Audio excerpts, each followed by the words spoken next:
All right, Skull Nation, thanks for being with me. Hit that subscribe button, the notification bell, like, comment, and share this content. Let's get into this. Skull, baby.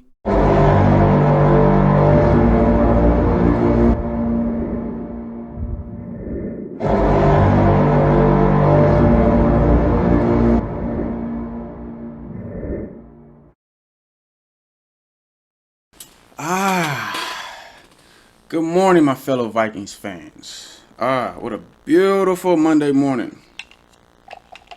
I don't need the old neck roll this morning.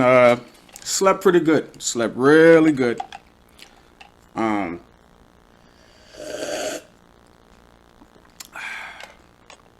Gotta show it. It's never a bad time for a cup of coffee in the morning. Every morning I wake up with one of these. Gotta have it in the purple cup. Got to. But yeah. What a beautiful day, man. What a beautiful feeling. We're finally in the win column. That is a this game. We don't win this game. It's all downhill from here. Like, just all downhill. We're talking about people. We're talking about coaches' jobs on the line. We're talking about starting quarterbacks. we're talking rethinking the whole thing. So this game was critical. And the NFL season, man, you can have a great team and y'all have a bad start, and everybody's looking for trades.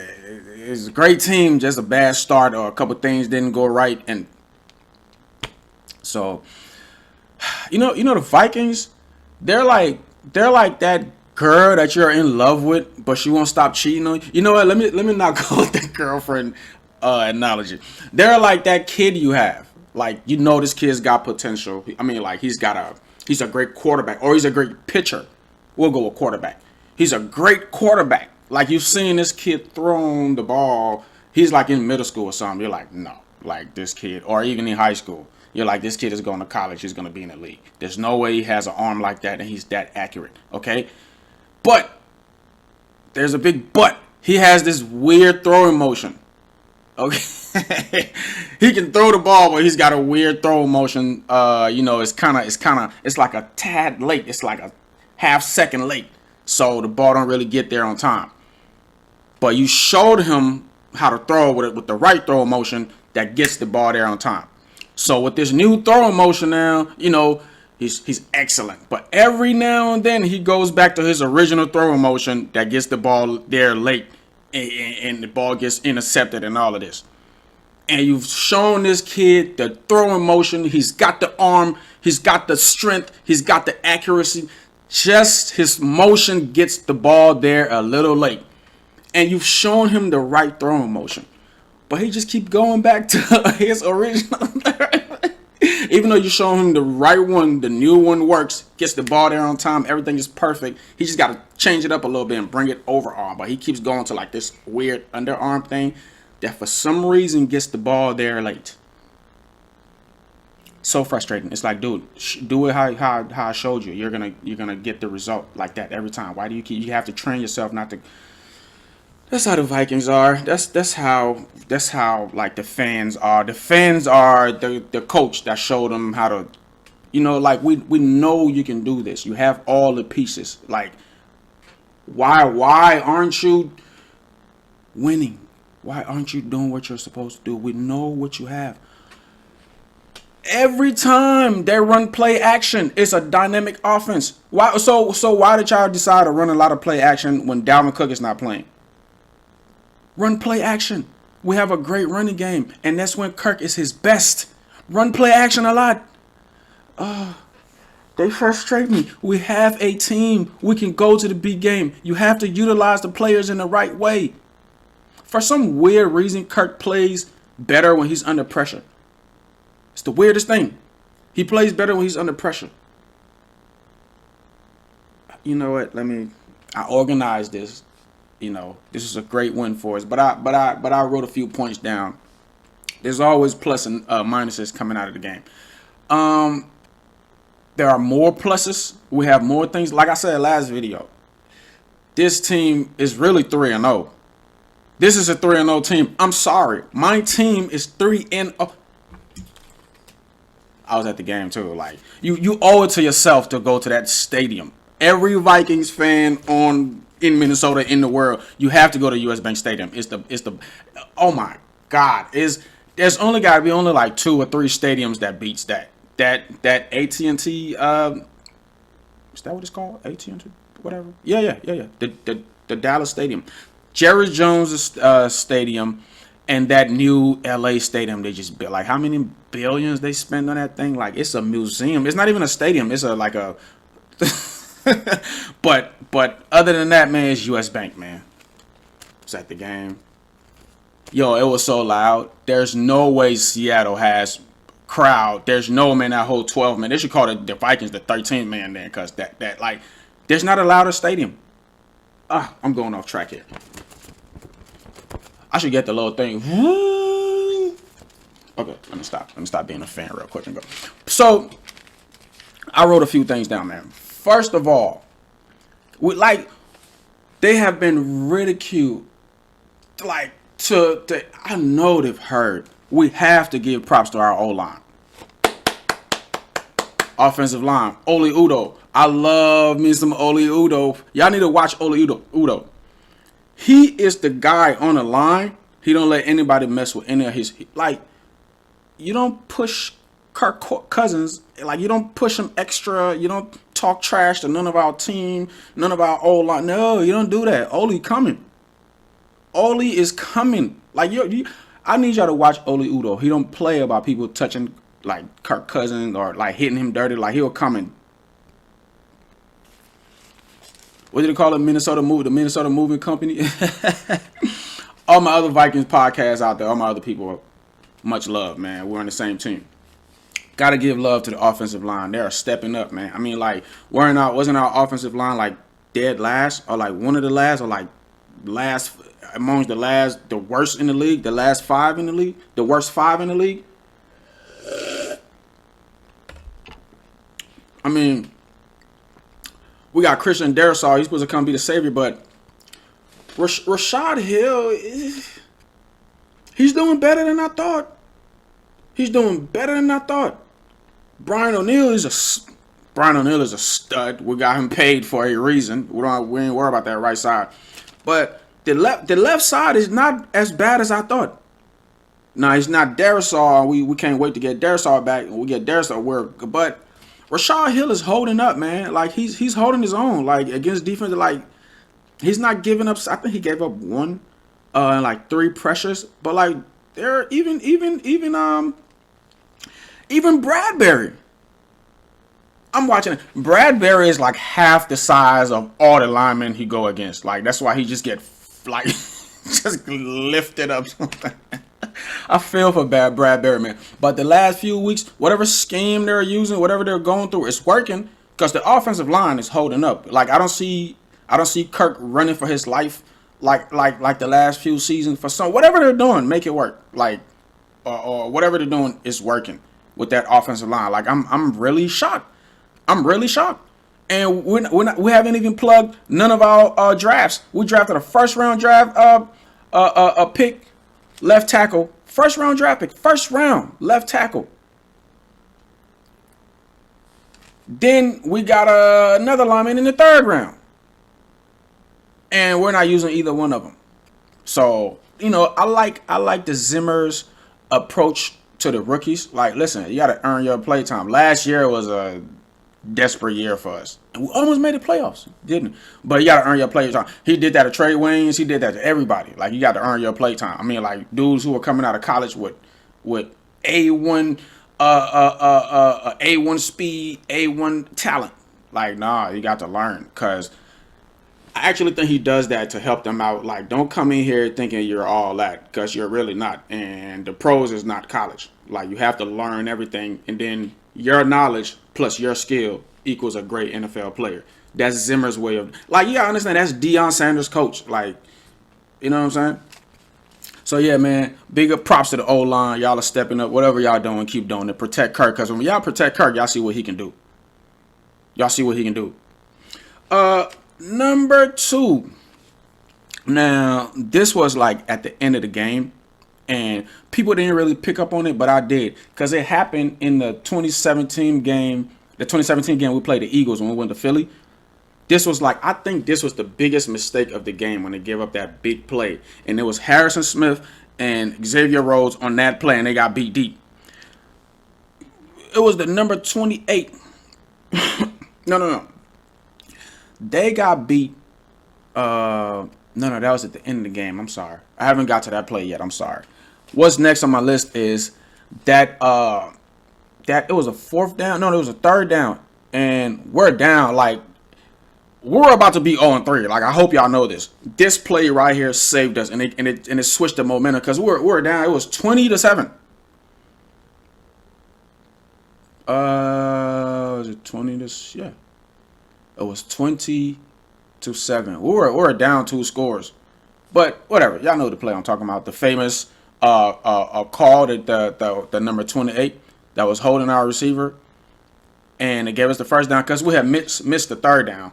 We're about to punt the ball to them. We're down 2 scores, and they have great field position. We're about to punt the ball to them again to give the, Russell Wilson the ball. We're gonna lose that game. Like how that's Russell Wilson. Like how the game started in the first half. We're gonna lose that game if that call don't get a change and keep us going.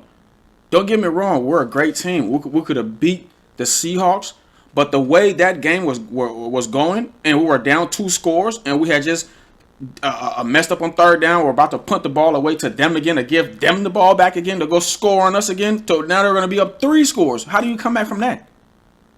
It would have been a Cincinnati game all over again. Even if we have a better second half, it's too deep of a hole to come out of. So yeah, that was crucial. That holding call by their number 28 on, I think it was, who was it? Was it Justin or Adam Thielen? They held one of our receivers. Y'all remember the play? It was everybody's. If you were watching the game, you know the play I'm talking about.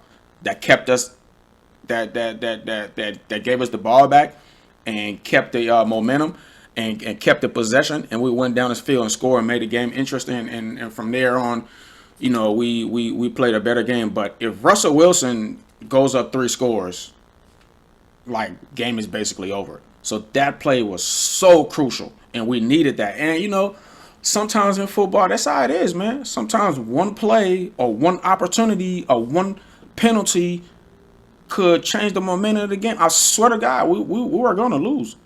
Just like that Cincinnati. How do we lose to Cincinnati? Anyway, let's go down the list, man. Next thing on my list. The Kirk and Zimmer relationship, it's just amazing to me. Like, so y'all have spent all this time together, and y'all never ever watch film together? No wonder why we're losing. Like, no wonder why. Did y'all see the Ravens coach the other day? Literally, what's the boy name? Jackson. Lamar Jackson. Literally, the coach trusts him and put the game. Everybody saw her. You can read his lips. Hey, Lamar, you want to go over this? The head coach and the quarterback has to have a great relationship. Have to. So we got a great head coach. We have a great quarterback. We have all the great pieces. But y'all can't do y'all part. Y'all can't develop this relationship. Y'all are getting paid millions and millions of dollars. Whatever the hell y'all got going on, y'all just don't like each other or whatever. Y'all waited for years to go past before y'all could bury this hatchet or like come together like men for the team. What the hell is going on? I hate the Packers, but this is where I'm jealous of them because the fans have more say in the organization. Like, I don't even have to be a football nerd. That's common sense. Hey, the coach and the head coach and the person with the most important position on the team, which is their quarterback, y'all have to have a relationship. Like, what the hell, man? How does the coach and the captain don't have a relationship? What is going on? Like, y'all just now started watching film together? No wonder we've had losing seasons. What the? that just I can't process that. I can't get over that. How do like what they've been beefing or whatever, or like they've been like real passive aggressive. Y'all have a whole fan base here. Like they pay y'all millions and millions of dollars. There are expectations. And y'all, this is the first year y'all have sat down, the defensive minded coach and a great quarterback like that to exchange ideas, to meet each other in the middle. And this is the first year of that? Oh my, yo, Vikings fans, man, we got it bad. Like we even when we got like a Super Bowl team, it's still oh God, Lord. Next thing I want to talk about. Vikings fans, what is wrong with us? Are we like bad lucky or something? Again, going back to we have the pieces. Why does Kirk only play good when he's either behind or when he's got pressure on him? Last year, all the years he's been here, all the great games, all the great completion, when we were back, the Denver game. Did y'all see Kirk's performance? We were down how many touchdowns? 3 touchdowns? We came back, beat him. You cannot do that against Rodgers, though. You cannot do that against Brady, though. So whatever the hell is going on with Kirk, dude, please have this mentality all the time, not just when you're playing from behind. Like, you have the talent. You are gifted, sir.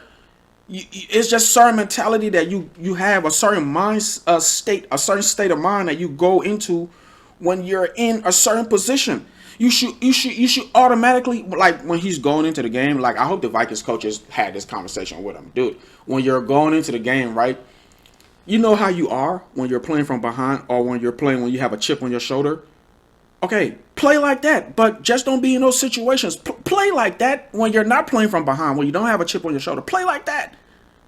Like Kirk is I don't care. Kirk Cousins is a top 5 quarterback in the NFL to me. To me. Like Kirk against the Seahawks, that is top 5 performance. Stop it. That second half, oh my. And you know that brings me to my next point, man. What is it with this team? They play like Kirk. Do they have the energy of the quarterback? Like, why do y'all play better later? Why don't y'all start playing better from the get-go? Like, come in there playing better from the get-go. I mean, I know there's adjustments and all of that, but the last 3 games, they play better later on. They start the game. Well, the Arizona game, we started good.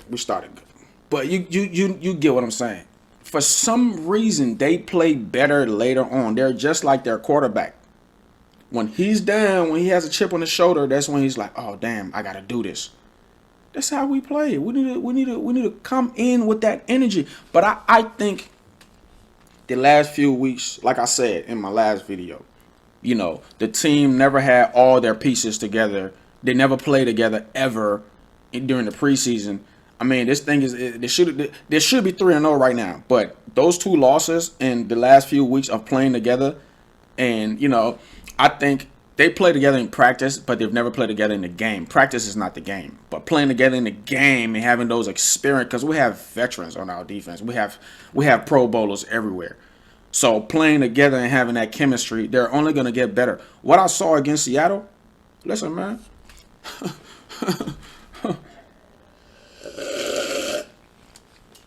What I saw against Seattle, man, I'm telling you, man. I'm telling you. Everybody's talking about the Rams and the Bucks. Listen. If they play like how they play against Seattle, listen, sky's the limit. Sky's the limit. We can go to the big game. I'm telling you, it could happen. Oh, man. Next point. Well, I covered this in the last video, and I covered it earlier. Protect Kirk. You have to protect Kirk. Like, Kirk has never been protected his whole time. Like, I can give him that. He'll probably have like 1 or 2 good linemen. Like, his line since he's been in Minnesota has been mediocre. It's been bad or mediocre. He's never had a great offensive line. I think this is the best line he's had since he's been in Minnesota, and it's average. We have an average line right now. It's not bad. I think we're like right there in the middle as far as offensive line. We're like 15th or 16th or something out of 32 teams. So, and I'll take that. I'll take that. Kirk is a great quarterback. He don't even need a great line to do his thing. Y'all saw the Seattle game. There were a few pressures allowed or whatever, but not overwhelmingly. So he just needs y'all to do y'all thing a little bit. He's a great quarterback. He's been in the league for a long time. What is it, like pushing 10 years now? What was it with Washington? Like 3. He's been here 4. It was like 7 years in the league. He knows what he's doing, and he's a great quarterback. And he goes through his reads, and he's a great quarterback. Classic quarterback. He just need those little few seconds to, you know what I'm saying? And we have, oh my God, our receiving core. Oh, how do we not make the Super Bowl? How do we not make the Super Bowl?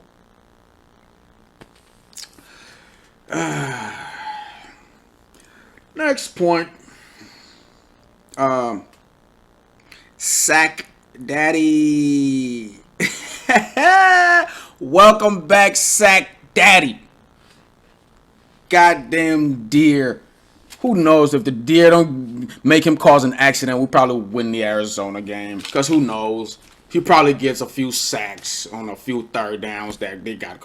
Who knows? Who knows? Everson play, we probably beat Arizona. Because of his play. He probably get a few key sacks. What if he gets a sack on that third down where he throws the quarterback throws it in the middle to the boy Kirk and he beats Alexander Mackenzie Alexander. I'm like forgetting everybody's name. Well, Kyler Murray throws the ball to Kirk and he beats Mackenzie Alexander in the middle. Like what? On the fourth down? How do we lose that game? Welcome back, Sack Daddy, man. He did his thing, and you can tell Everson loved Minnesota. He's played for Dallas and other places, but he's like, I'm happy to be home. He called here home. So home. Listen, man. We had other things going on. Like Eric Kendricks did his thing. Like Eric Kendricks is like, I think Eric Kendricks is the best middle linebacker. They say Bobby Wagner. Bobby Wagner is nice, trust me. But I don't think he flies around like Eric Kendricks. He's probably is a bigger hitter. Bobby Wagner would take your top off. Like I've seen Bobby Wagner like almost kill people. But like he's not Eric Kendricks. Kendricks is a cornerback / linebacker. He will cover tight ends to the front. Like he don't get beat by tight ends like that. He just doesn't, and he will tackle whoever. So I'll take Eric Kendricks over Bobby Wagner, and most people probably wouldn't. I would, like just for his athleticism, but that's just me. But that's what I take from this game, man. And we had positives and we had negatives. One negative I could say, I don't know if I finished my thought earlier. I probably went to something else. But when I was talking about the 2017 championship game against Philly, they had a big play in that game that beat Harrison Smith and Xavier Rhodes. And you can see like at the end, Harrison Smith and Xavier Rhodes, they're like, come on, man. Harrison Smith like, dude, we got to make plays, dude. There was a play at the end of the game, damn near, and we were already winning and the game was almost over, but teams can take deep shots against the Vikings and it worked. For some reason, that last play, Harrison Smith was beat. That dude would have caught the ball. It would have either been pass interference or a touchdown. Harrison Smith just got there. There's no way that wasn't. It was this close from being pass interference because he had his back to the quarterback and he was all focused on the receiver. And when you do that, they call pass interference every time. He just happened to get there and hit the receiver the exact time the ball got there because he wasn't looking back to the. That was pass interference all the way, and they would have had the ball at the 1 yard line. So we have to avoid plays like that. Like how did Harrison Smith get beat deep like that? On an obvious play where Russell was about to heave the ball. He almost caught the ball for a touchdown, or they almost had a pass interference. Like we cannot let stuff like that happen. It happened. That's how the Eagles beat us. And Zimmer didn't adjust. He said it himself. I was supposed to adjust their game plan they had for the Eagles. the Eagles turned out to play. I think they thought the Eagles was gonna run a lot or do a lot of or come out with a West Coast offense, and the Eagles came out just throwing bombs. And I don't think the Vikings were ready for that, and they never adjusted. We started the game, we scored the first touchdown. Like, I'm like, oh yeah, this is it. This is it. We're about to make history. What the Bucks just did, we should have did in 2017. We were supposed to be the first NFL team to host the Super Bowl at their house. I mean, like, you know what that would have looked like? Oh God. But you know, so just we can't allow to be beat deep. It's happened a few times. We're supposed to have this great defense with great cornerbacks and great DBs. Harrison Smith just got paid. Like, we cannot allow deep balls. And the run defense need to like get better. Like, this is crazy. The run defense need to get better. We got Dalvin Tomlinson. Like, we brought you in here to like take 3 linemen by yourself. Dalvin Tomlinson, you can take 3 linemen by yourself. Just clog up that hole. And Michael Pierce is right there. Daniil Hunter and DJ Wanamaker, Everson Griffin, whoever else they got on the other side. And we got Kendricks and them. Just how are we giving up all these running yards? Like, how? We're supposed to have the best run defense in the league. We're supposed to have the best defense in the league. Like, our defense is supposed to be top 5. I'm sorry. We have Pro Bowl cornerbacks everywhere. We have Pro Bowl line. We have Pro Bowlers at every level on the defense. Every level. Oh, it's frustrating, man. It's frustrating. Oh, man. But, you know, that is what I got out of it. Wrote a few things down. We can feel good about ourselves being a 1-2 team. Like I said, it's really a 3-0 team. It's really a 3-0 team. And, you know, I'm hearing talks about people talking about trading Dalvin Cook now because Alexander Madison had a good game. I'm going to make a whole video on that, just that. What? Listen, Alexander Madison had a great game, okay? I love the kid. He had a great game. He is not Dalvin Cook. Like, y'all don't even want me to start talking. Dalvin Cook deserves his money. I've heard people, he don't deserve his money, and we can do this with any running back. Listen, I'm going to make a video. I'm going to break it down. Why running backs are not the same, okay? They're not the same. Yes, it's a position where you get injured a lot. I understand the argument. But there are levels. There's a reason why the Rams paid Marshall Faulk. There's a reason why the Lions paid Barry Sanders. There's a reason why, what are we talking about? There's a reason why the Vikings paid Adrian Peterson. Okay, like what are we doing? There's levels. Okay, like Dalvin is like the best right now. When Dalvin hits the hole, like the moves he got, the speed, the power for a little guy. I'll make a whole video. I'll break it down. And then people are talking about fire Zimmer. Fire Zimmer? Since Zimmer has got here, we've had a winning culture, or we've had a chance to always be in the playoff, or we've always had a chance. He's a defensive mind. Like, y'all remember before Zimmer got here, we had the worst cornerbacks for like 10 years. I've been a Vikings fan since the early 2000s, so I'm not lifelong. But I'm sorry. Since I've been watching the Vikings, we always have bad cornerback plays. Y'all want to get rid of Deion Sanders, coach? There's a few years we missed. 2017, we missed.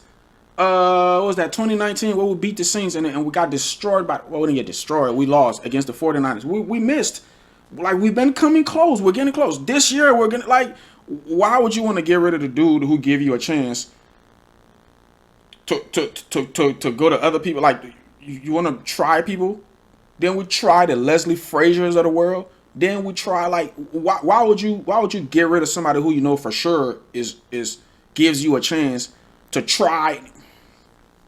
I'll make a whole video on that too. Why Mike Zimmer is great, his stats, his record, why he does. Like, I guess the only thing people got against him is in the big game. He's only won 2 playoff games since he's been here. That's true. But I'll address it in that video. But until next time, man, peace. You guys be great. We have a great team. Like I said, we have a chance to beat. Even when we lost against Cincinnati, when we lost against Arizona, I'm looking at football. I'm looking at us play. You know, we corrected some mistakes. Then how do we lose the Arizona game? How do we lose it? This is a 3-0 team. I'm sorry. Okay. We should really be 3-0 now because we got real challenges coming up. We got the Browns coming up. They got work. Like, they got work, man. They got work. Like, but we got work. We got the squad. We got the players. We got the coaches. We got the talent. We can take on anybody. So we beat the Browns. We beat the Lions. Everybody's like, oh, we might beat the... Listen, man, this team... I might not sound realistic here. This team have the ability to win out. I'm dead serious. I'm dead serious. I'm dead serious. I know it seems impossible, and you know, I know they'll lose some games. Obviously, hopefully they win way more. But there's a couple games. All these other guys are professionals. You're not gonna beat up everybody every Sunday. But I'm telling you, they have the ability to. And with that, I'll catch you guys later. Peace.